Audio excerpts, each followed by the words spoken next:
اس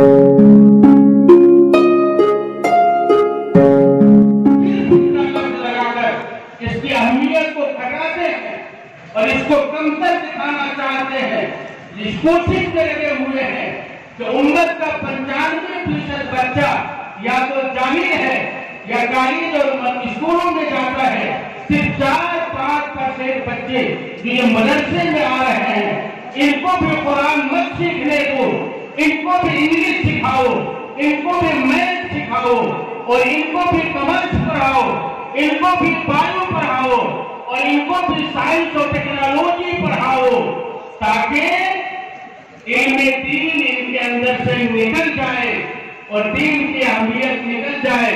ظاہر سی بات ہے، ایک لڑکا جب انجینئر بن جائے گا 50,000 روپیہ کمائے گا، اور جو صرف حافظ قرآن ہوگا، قوم کے اندر اتنی ہمت نہیں ہے کہ اس کے معقول تنخواہ کا انتظام کر سکے،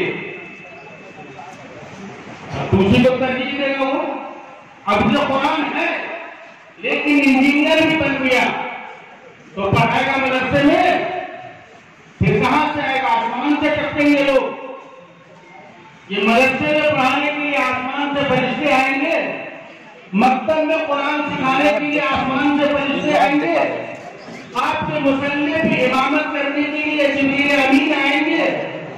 اب کہہ دیجیے کہ ہم کو تو نماز ہی نہیں پڑھنا ہے، ہم کو امام کی کیا ضرورت ہے؟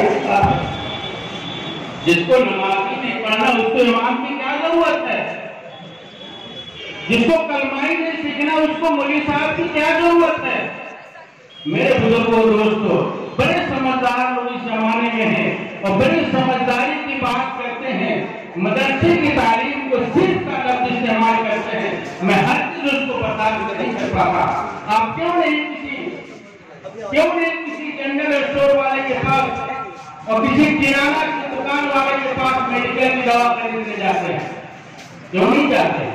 اس لیے کہ آپ کو معلوم ہے کہ اس دکان میں کرانہ سامان ملے گا، نمک تیل ہلدی مرچا ملے گا، دوا کی دکان کوئی اور ہے، اور اگر ہم جیسے مولوی صاحب نیپال کا چلا گیا تو دکاندار بھی بیوقوف کہے گا اور دوسرے لوگ بھی بیوقوف کہیں گے کہ آپ کرانہ کی دکان میں دوا خریدنے آئے ہیں اور دوا کی دکان میں کڑوا تیل خریدنے آئے ہیں۔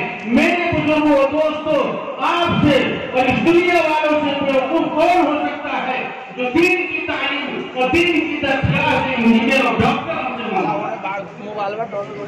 کہیں انصاف کی بات ہے؟